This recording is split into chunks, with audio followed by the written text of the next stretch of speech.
तुम गाइस कैसे हैं आप। उम्मीद करता हूं कि आप सब खैरियत से होंगे, खुश होंगे और हमारी दुआ है कि आप हमेशा खुश रहें, हंसते और मुस्कुराते रहें।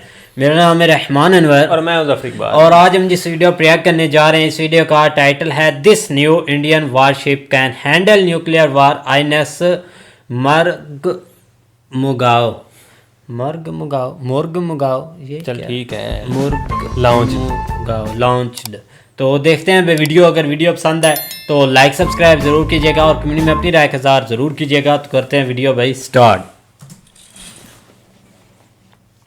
Hello and welcome you to world affairs. मैं हूं प्रशांत धवन। एक ऐसी वॉरशिप, एक ऐसी डिस्ट्रॉयर वॉरशिप जो न्यूक्लियर, केमिकल, बायोलॉजिकल अटैक से भी बिल्कुल सेफ हो। ऑफ कोर्स ऐसा ये नहीं है कि सीधा इस पर अगर मान लो कोई न्यूक्लियर वेपन हिट होता है तो ये बच जाएगी, मगर एक न्यूक्लियर वॉर के एनवायरनमेंट में, रेडिएशन में भी ये वॉरशिप लड़ सकती है। यहाँ पर आप देख पाओगे हम बात कर रहे हैं आईएनएस मुर्मुगांव के बारे में। ये इंडियन नेवी की latest guided missile destroyer ship है। इसको कमीशन कर दिया जा चुका है। यहाँ पे आप देख पाओगे फोटो है शिप की और इस पर बहुत से आर्टिकल्स पब्लिश हुए हैं जहां पर स्पेसिफिकली मेंशन किया गया है कि the ship can fight in nuclear, biological and chemical warfare scenarios. दुनिया में बहुत कम डिस्ट्रॉयर शिप्स होती हैं जो ऐसे सिनेरियो में क्या बात है भाई, इंडिया ने कमाल कर दिया। पूछ सकते हो, अच्छा ये एक डिस्ट्रॉयर शिप है, नाम काफी हद तक इसका डराने वाला है, डिस्ट्रॉयर शिप।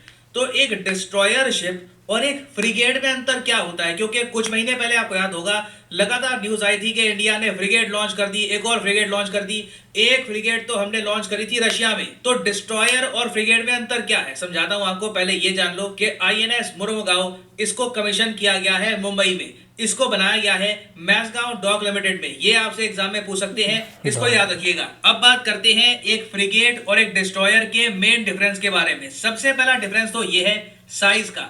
एक डिस्ट्रॉयर शिप साइज में बहुत बड़ी होती है कंपेयर टू फ्रिगेट। अगर मान लो कि एक एवरेज फ्रिगेट का डिस्प्लेसमेंट वेट होता है 3000 से लेकर 4000 टन, तो आप अगर एक डिस्ट्रॉयर शिप को देखोगे तो इसका डिस्प्लेसमेंट वेट 7000 से लेकर 8000 टन तक पहुंच सकता है। कुछ केसेस में कई देश है, फॉर एग्जांपल चाइना है, चाइना के कई डिस्ट्रॉयर आपको मिलेंगे 11000 से लेकर 12000 टन डिस्प्लेसमेंट वेट के। और अब आप समझ सकते हैं कि एक शिप जो साइज में बड़ी है, जिसका डिस्प्लेसमेंट वेट ज्यादा है, तो उसको छोटी शिप से बहुत बड़ा एडवांटेज ये मिलता है कि ये शिप कैरी कर सकती है ज्यादा मिसाइल। और इसलिए डिस्ट्रॉयर में आपको ब्रह्मोस के बहुत सारे मिसाइल मिलेंगे, ब्रह्मोस के नेवी वेरिएंट के मिसाइल। उसके अलावा यहाँ पर एक बेहतर रेडार भी आप कर सकते हो प्लेस, क्योंकि जितना बड़ा आपका रेडार होगा, जितना एडवांस रेडार होगा, उतना प्रॉपरली आप अपने दुश्मन को कर पाओगे डिटेक्ट। और साथ ही साथ जो आपको स्पेस मिलता है ना, वहां पे आप स्टेल्थ फीचर भी कर सकते हो। मतलब कि आपकी वॉरशिप दुश्मन के रेडार या फिर सुनार पर बहुत मुश्किल से आएगी। और फ्रिगेट को यूजुअली हम इस्तेमाल करते हैं छोटे ऑपरेशंस के लिए,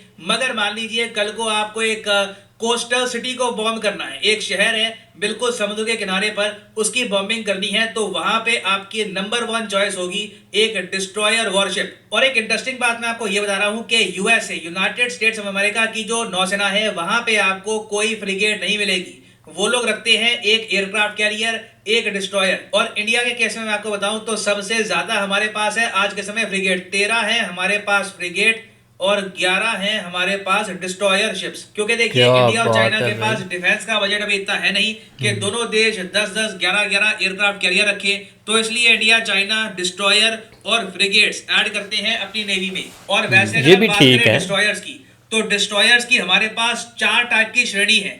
हर डिस्ट्रॉयर अलग टाइप का है। फॉर एग्जांपल हमारे पास राजपूत क्लास का डिस्ट्रॉयर है। ये बहुत टाइम पहले का है, यूएसएसआर के जमाने का। इसका डिस्प्लेसमेंट वेट भी बहुत कम है, 5000 टन से भी कम का आपको मिलेगा इसका डिस्प्लेसमेंट वेट। इसमें कोई स्टेल्थ फीचर नहीं है, मतलब कि रेडार में ये शिप आपको आराम से मिल जाएगी। फिर है हमारे पास डेली क्लास, ये भी गाइडेड मिसाइल डिस्ट्रॉयर है, मगर इसका डिस्प्लेसमेंट वेट आप देखोगे तो 6000 टन के आसपास आपको मिलेगा और कोई स्टेल्थ फीचर यहाँ पे आपको नहीं मिलेगा, रेडार में पकड़ी जाएगी। फिर हमारे पास 2 रीसेंट क्लास है, एक तो कोलकाता क्लास, एक विशाखापट्टनम क्लास। ये दोनों जो श्रेणी है डिस्ट्रॉयर शिप्स की, इन दोनों में आपको मिलेगा stealth feature, guided missile destroyer ships है ये। और दोनों का डिस्प्लेसमेंट वेट आप देखोगे तो 7400 टन आपको मिलेगा, जो काफी हद तक रिस्पेक्टेबल है।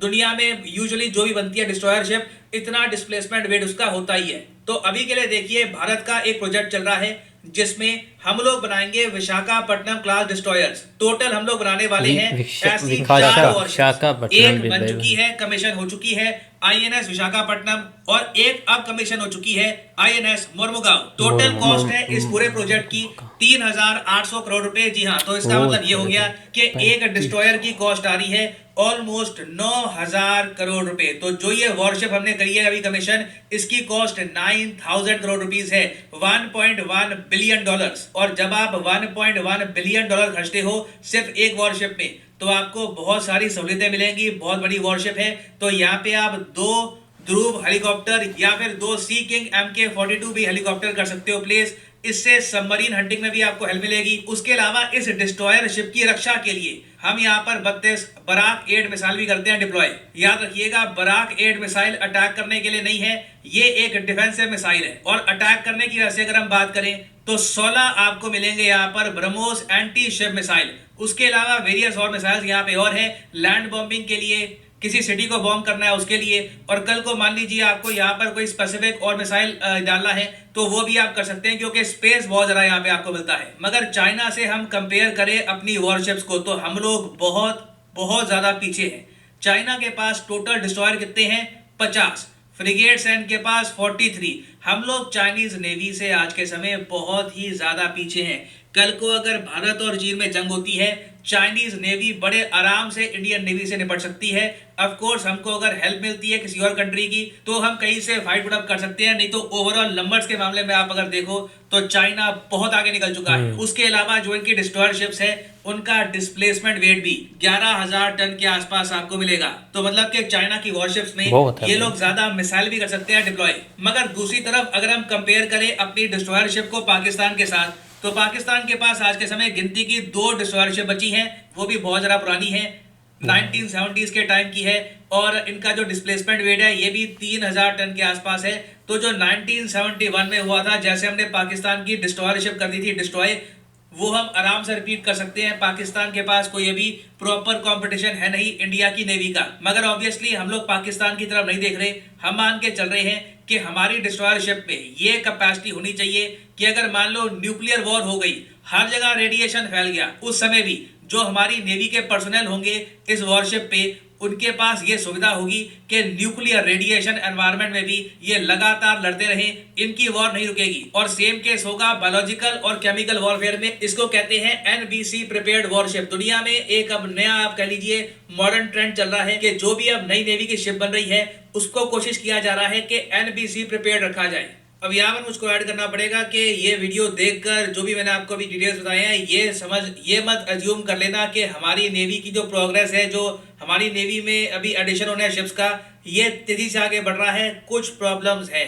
सबसे बड़ी प्रॉब्लम मुझको दिख रही है प्रोजेक्ट 75I, प्रोजेक्ट 75 इंडिया, जिसके अंडर हमको 6 डीजल इलेक्ट्रिक सबमरीन्स बिल्ड करनी है। अभी तक इस पर कुछ डिसीजन हुआ नहीं है कि ये सबमरीन हम किसके साथ बनाएंगे, फ्रांस के साथ या फिर साउथ कोरिया के साथ। बहुत ज़्यादा क्लैरिटी है नहीं इसको लेकर, और लग रहा है कि इसकी जो बिड्स हैं ये अगस्त 2023 तक आएंगी। तो इंडिया के लिए देखिए बहुत ही ज़्यादा इंपॉर्टेंट है कि हम एक्सप्रेस स्पीड के साथ लगातार सबमरीन, डिस्ट्रॉयर, फ्रिगेट्स ये बिल्ड करते रहे, क्योंकि अभी के लिए चाइनीज नेवी के सामने हम बिल्कुल बुरी तरीके से आउटनंबर्ड हैं। और फाइनली यहाँ पे मैं आपसे क्वेश्चन पूछूंगा कि हाल ही में वो कौन सा देश है जिसने ब्लाइंड क्रिकेट वर्ल्ड कप 2022 जीता है। यह है यहाँ पे आपकी ऑप्शन, बांग्लादेश, इंडिया, नेपाल या फिर ऑस्ट्रेलिया। रिसेंटली इस पर बहुत ज्यादा न्यूज आई है, आपको पता होना चाहिए, सोशल मीडिया पे लोगों ने इस पर बहुत ट्वीट्स करी थी। बताइए ब्लाइंड क्रिकेट वर्ल्ड कप 2022 जो भारत में ही हुआ है, ये किस देश ने जीता है? कमेंट सेक्शन में करिए उत्तर। जो लोग सही आंसर करेंगे उनकी कमेंट को मैं हार दे दूंगा, ताकि बाकी लोग समझ पाए कि सही आंसर क्या है। और फाइनली यहाँ पर मैं ये भी ऐड कर दूं कि आप किसी भी एग्जाम की तैयारी कर रहे हैं, चाहे SSC, UPSC, bank, any examination, comment section में जाइए, यहाँ पे आपको मिलेगी list. For example let's say आप प्रिपेयर कर रहे हैं और यूपीएससी, क्लिक करिए यूपीएससी के लिंक पर और यहाँ पे आप परचेज कर पाएंगे अनअकैडमी का यूपीएससी कोर्स। सिंपली यहाँ पे आपको क्लिक करना है प्लस पर, और यहाँ पे जो भी प्राइसेस लिखे हैं ये पे करने की जरूरत नहीं है। सिंपली यहाँ पे आपको कोड यूज करना है PD10 और अपने आप प्राइसेस गिरना यहाँ पर स्टार्ट हो जाएंगे। You will be able to save a lot of money, so use the code PD10 and start saving money. So इसी नोट के साथ यह वीडियो का अंत। Thank you for listening and as always God bless you all.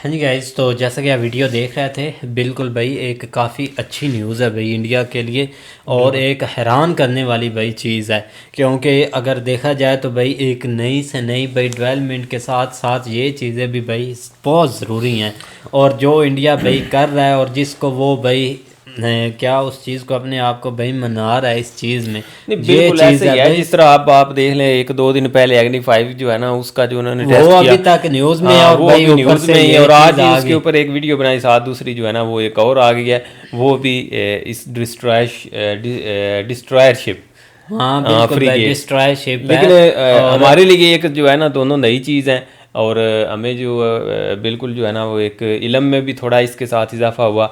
और दूसरा ये है कि इंडिया के पास वाकई अभी कम है, और चाइना के अगर देखा जाए तो उनके पास 50 और 43 है, इंडिया के पास जो है ना वो 11। और लेकिन ये है कि एयरक्राफ्ट कैरियर अगर आप नहीं बना सकते तो उसके अपोजिट ये चीज़ें जो है ना वो काम आ सकती हैं, ये तो चलो पता चला। लेकिन पाकिस्तान के पास 2 हैं, और बिल्कुल जो है ना वो तादाद इनकी कम है। लेकिन इंडिया के पास जो है ना वो फिर भी है, लेकिन ये कि उन्होंने ये एक जिस तरह भाई वो मुर्ग अपना माओ मुर्ग मुगाओ, मुझे ऐसे लगता है कि मुर्ग मुगाओ, मुर्ग मुगाओ INS मुर्ग मुगाओ। हाँ जी। ये चीज़ न्यूक्लियर वार जो भाई डिस्ट्रॉय शिप है, ये कि भाई इसकी वजह से ये कि अगर अंदर बंदा है तो भाई इस पर कोई भाई रेडिएशंस, क्योंकि रेडिएशंस जो हैं वो बहुत ज़्यादा भाई ख़तरनाक होती हैं, तो इसीलिए भाई उसका भी सामना करना है। और ऊपर से भाई ऐसी शिप्स जितनी हो भाई उतनी ही कम है। लेकिन ये कि चाइना के बाद इंडिया भाई अब कम नहीं जा रहा, इंडिया भाई अपनी हर चीज़ को बहुत प्रॉपर लेकर भाई चल रहा है। बिल्कुल। पहले भी जिस तरह देखा जाए उन्होंने बताया है वेट के हवाले से, जो इसका जो है ना वो 7400 टन थोड़ा वज़न नहीं है इसका नहीं भी। भाई कोई और काम नहीं। और दूसरी तरफ चाइना के साथ कंपेयरिंग करें तो वो ज़ाहिर बात है, पता नहीं वो किस दौर में इतना उन्होंने ये सब कुछ कर लिया, या उनका एक अलहदा के ऊपर फोकस ही इन चीज़ों के ऊपर धड़ा है, और वो इतना शो नहीं करते। लेकिन ये है कि मेजर कंट्री के हिसाब से, या बड़ा कंट्री आप समझ लें, शायद वो इस हवाले से उन्होंने हर चीज़ के ऊपर फोकस किया है। लेकिन अब अगर देखा जाए तो इंडिया भी किसी से कम नहीं, इंडिया भी लगा हुआ तो है, लेकिन ये कि टफ टाइम फिर भी चाइना थोड़ा सा और तरीके से चलता है, वो उसकी एक अपनी है। लेकिन ये कि कम अज़ कम चलो आगे से कुछ ना कुछ तो भाई फ़र्क ये है कि भाई इंडिया ने अपनी टेक्नोलॉजी नई से नई लेकर आनी है, और उन्होंने भाई वो जैसे शिप भेजते हैं कॉपी करना होता है भाई, और धड़ाधड़ बना कर भाई फेंकते जा रहे हैं। हमारे पास ये चीज़ है, हमारे पास ये चीज़ है, बस दुनिया को शो कर रहे हैं। तो इसका क्या भाई, जब उससे ये ना भी काम ले और वो काम की ना आए भाई, ये चीज़ इस चीज़ का भाई फ़र्क है, और कुछ भी नहीं है कि चाइना के पास ये है, चाइना के पास वो है। सबसे पहले देखें तो सही कि चाइना उसको भाई ट्राई करे, उसके कोई एक्सपेरिमेंट करे, कोई किसी के साथ पंगा ले तो पता चले। अब ये तो नहीं ना कि उधर से वो शी जिनपिंग ने वो भाई उसको धमकी दी थी, क्या थी वो क्या अमेरिका की जिसने आना था इधर ताइवान, पेलोसी वो आई थी। अब वो शी जिनपिंग की धमकियां खाली गई थी ना, वैसे ये चीजें भी खाली जाएंगी। अपने तरीके से वो चलते हैं एवं भाई, चाइना हर तरफ हो रही है, चाइना को ऐसे ये भी देख लिया है इंडियन आर्मी ने जो उनके साथ किया। हाँ तो भाई बेशक वो वीडियो पुरानी थी, लेकिन जो मजा आया, मैं तो बोलता हूँ वीडियो पुरानी थी, किसी भाई मामला तो हुआ है ना, वीडियो नहीं तो वैसे भी तो जो उनके कोई आप देख ले भाई, सीरीज में इतना नहीं मजा आया होगा या किसी चीज में जो भाई लड़ाई करते हैं, लेकिन यहाँ पर भाई वो क्या फेंटा भाई इन्होंने झाड़ा था। लेकिन यह है कि भाई वीडियो बिल्कुल, अगर वीडियो की बात की जाए तो एक अच्छी इन्फॉर्मेशन थी। और इससे हटकर अब देखते हैं कि नेक्स्ट क्या इंडिया लेकर आने वाला है भाई। जल्दी एक और चीज़ आपके सामने होगी, हम तो डेली बेस पे नई चीज़ें देख रहे हैं। बिल्कुल भाई, तो उम्मीद करते हैं कि गाइज आपको वीडियो पसंद आएगी। अगर पसंद आए तो लाइक सब्सक्राइब ज़रूर कीजिएगा, और कमेंट में अपनी राय का इज़हार ज़रूर कीजिएगा। अल्लाह हाफिज़।